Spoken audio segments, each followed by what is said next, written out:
Good morning, friends. It's Pastor Lori from First UMC Kirksville on this very snowy and cold morning that we have got coming up. I wanted to start by sharing with you this morning. I thought I was done with this little book of ordinary blessings, but with our snow, there's a little section in here about winter, and so there are a few that just seemed appropriate today. This one is called For Hibernation. There's a hope chest in the basement, filled with cedar chips and old quilts, patches of old-fashioned patterns that sleep while we sun in the warmth of the world, until the windows close and the heat kicks on and the cords of wood are chopped and stored. We summon those layers of love to rise when the frost sticks to window panes and the hearth heats to cover and keep us in the warm glow of one another, hunkered down like a den of bears, heartbeats slow, and trusting slumber's gift. Well, it is definitely a morning that may make us think of hibernation, as we have had, as that song in the bleak midwinter goes, snow had fallen, snow on snow. That's kind of the stage we're in, right? It started snowing Monday night, and we've had snow upon snow since then. And this morning we've had rain and sleet and snow, I think back and forth most of the night. I even heard some folks saw some snow thunder and snow lightning in the mix. So these kind of winter days, they may bring good memories to mind. They may bring those memories of being wrapped in blankets or going outside to sled in the snow. When I grew up, we had a wood stove for heat, and so after we would be out playing in the snow, we would pile in around the wood stove and take off wet boots and wet mittens and hats and lay it all on the rail around the stove and warm up with a cup of hot cocoa. And those are the good memories, right? I know that sometimes, though, these kind of, especially with our frigid cold and wind chills and below zero temps ahead, some of us may also have some not so pleasant memories related to weather forecasts like this.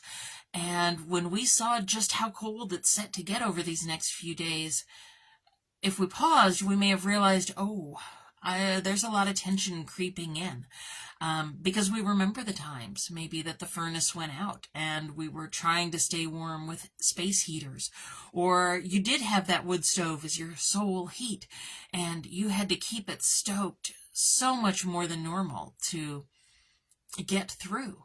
You may have the memories, the times that the pipes did burst and all that went with it, or the slide off the snowy road, especially as we not just enter into adulthood, but as we move through life.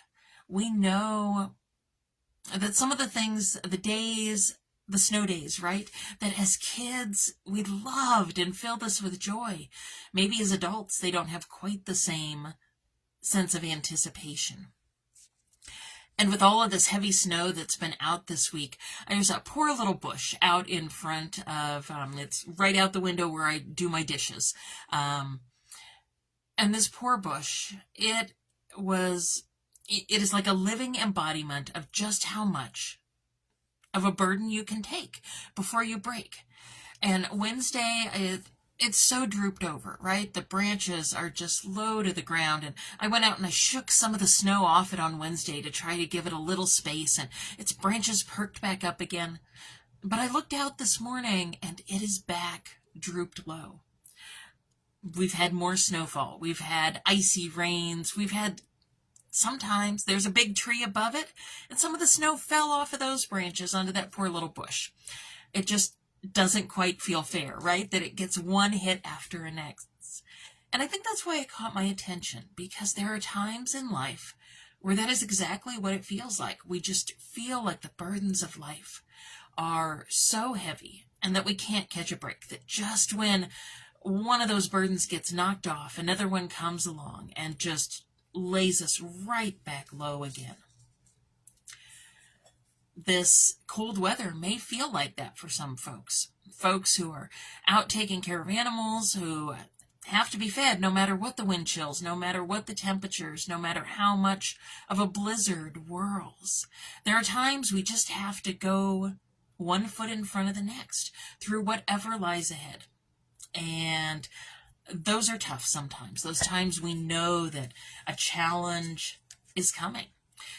And maybe those are the times that we do kind of sense that stress and that worry and those fears creeping in. We may realize that in our heads we're running through all the worst case scenarios again and again and again. And I would encourage us that if you're finding yourself at all in that type of place, there are maybe some things we can try as we go into the weekend to help break that cycle. Now, it may not turn us into one of those people who just woke up with abounding energy today because they love the snow so much, and this winter weather just thrills them like no other. I cannot promise you that you will suddenly have that kind of outlook. But maybe we can get through it. I have a beautiful little set of cards that a good friend sent me for Christmas, and they all have this little fox on them. And one that I saw this morning said, "I can navigate the storms, and I know that calmer seas are coming." And I think we don't want to wish the time away, right? I will admit, I have already looked ahead to see, okay, when is it going to warm up to above freezing again? How long is this going to last? I mean, we need to prepare wisely, right? I live in an older house. I am going to have to open doors underneath sinks so that pipes don't freeze. I'm going to need to make sure to set faucets to dripping overnight in these next few days. There are a few spaces I'm going to have to run some space heaters. And it's good to know those things. It's good to know who you'll reach out to if your power goes out. Make sure you've got your phones charged. Make sure you've got some easy to heat up meals and things. Do the wise preparation. But then, if those worries and fears especially are threatening to take in and just overcome, if there's media that's feeding it, take a break from that. Turn that off. Try to have some old favorite comforts nearby. Maybe you've got a favorite blanket that you love to just wrap up in on cold days. So maybe have that nearby. Maybe you've got a heating pad. Maybe you've got one of those old red ones, right? Whatever your heating pad looks like, your warm pack, maybe have that ready to go so you can snuggle in with a good book. See if you've got something warm to drink. Whatever your favorite is, or in a pinch, even warm water with just a little pinch of lemon or sugar. Warm up from the inside. It might be an old favorite scripture. I was thinking of Psalm 23 this morning and how when we're surrounded by cold and snow, how beautiful is it? He makes me lie down in green pastures and leads me beside the still waters. God restores my soul. Oh, isn't it nice to know that there will be a time ahead where the weather will not be icy. It will not be below zero. This weather will pass. It will not stay like this forever. And that goes for the other storms in life too, right? The things the illnesses, the injuries, the most intense part of grief when we have losses, the challenges that come, the relationships that seem like no matter where we turn, you just say the wrong thing and things just go south. None of those situations last forever. They sure feel like it when you're in the middle of them. And then maybe in addition to your old favorite comforts, some of you are putting on a pot of chili. I've seen a lot of Facebook posts about chili these last few days. I would also encourage us, find something new or reconnect with something that you haven't done in a while or someone. Now that could look a lot of different ways. Maybe there's somebody that you have not been in touch with for a long time. Maybe give them a call. Or go old school, take out a pen and paper and write them a letter. Even if you're not sure where they actually live, that act of writing a letter and reminiscing might just be good medicine. maybe do something different than your normal daily routines. Is there some new series that you've always thought, oh, I've really meant to watch that on however you bring in what we used to call television, right? And now for many of us, it's streaming.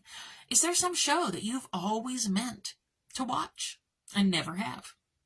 When I was sick a few years ago, I'd heard a lot about Downton Abbey and I'd never watched it. So that show got me through a bout of really intense sickness. And it's turned what was a really awful time into, there's a good memory from that because one of my children watched it with me.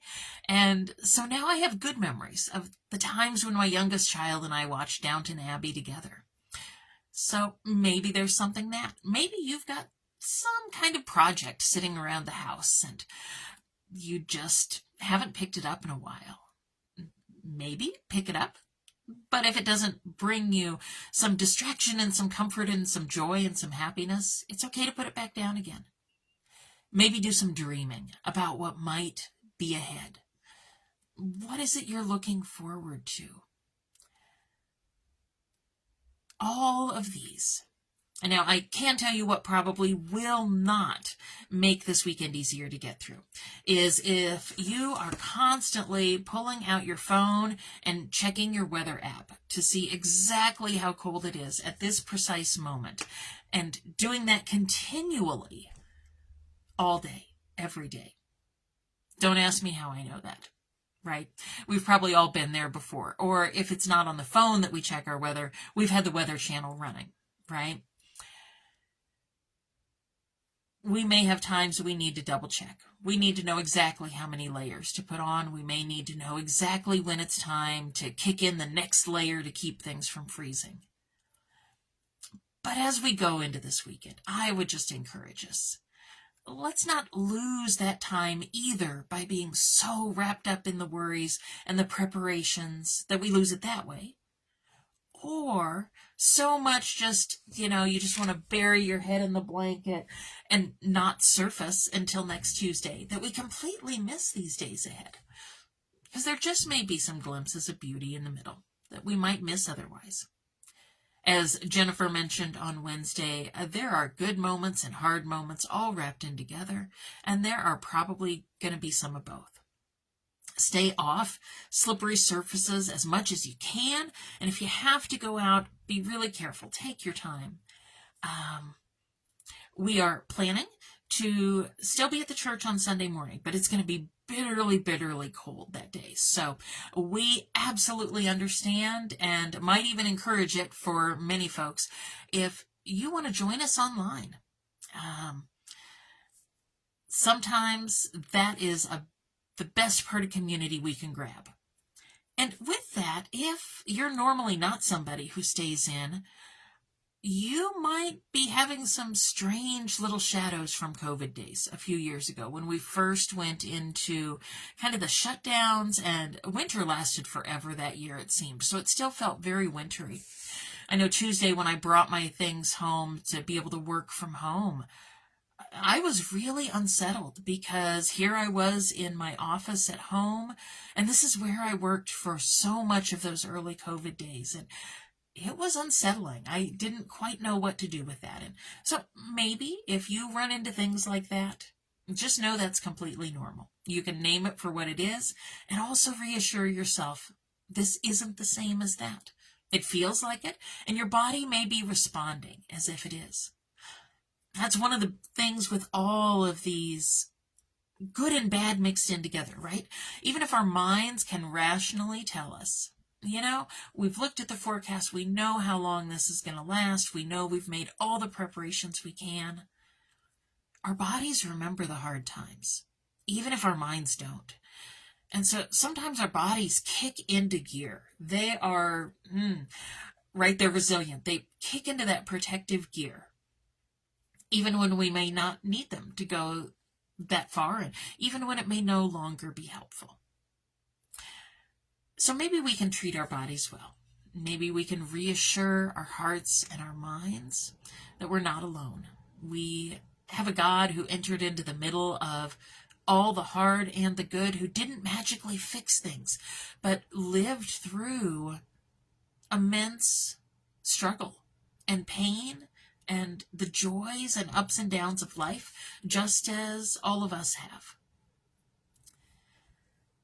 And as we leave today, I'm going to send us out with one more little poem from this book. I think I've actually made my way through most of them that would fit, so this is probably our last offering from this.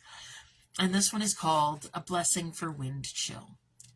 Wear this blessing like a gaiter that tucks in way down under the collar of your coat and into the layers pulled up around your face, at angles that guard your neck and ears, your cheeks and nose, so that only your eyes are left to witness the arid front charging toward you with conviction and might that refuses to be tamed, gusts of formidable force that cannot break you either.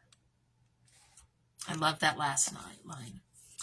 We will get through this winter weather ahead, friends, and I don't know what it will look like when we gather next Friday, but we'll plan to gather again then. We can touch base and see how everything has gone. And if you we're not in the church office today because road conditions are kind of iffy. We've got everything prepped for Sunday. But reach out to us through email or leave a message on the phone, and we will hope to see you on Sunday. We love it when we see your little bubble faces pop up in comments and reactions on Facebook when you're not able to make it in person. And if conditions are bad and you join us from home, that's okay. You can worship with us there too. Have something for communion if you don't normally worship there. Have some kind of breadish kind of thing, a cracker. Have some juice or something. If you don't have juice, that's okay. You don't have to run out and brave this weather to buy Welch's grape juice. Have something to drink as well and join in communion with us as well. So friends, go in as much peace as you can. Know that you're not alone. Try to see what new things venture, even if it's just you change it up where you sit today. Have a different view. Look out a different window at the snow. And we'll see you again next week. Take care, friends.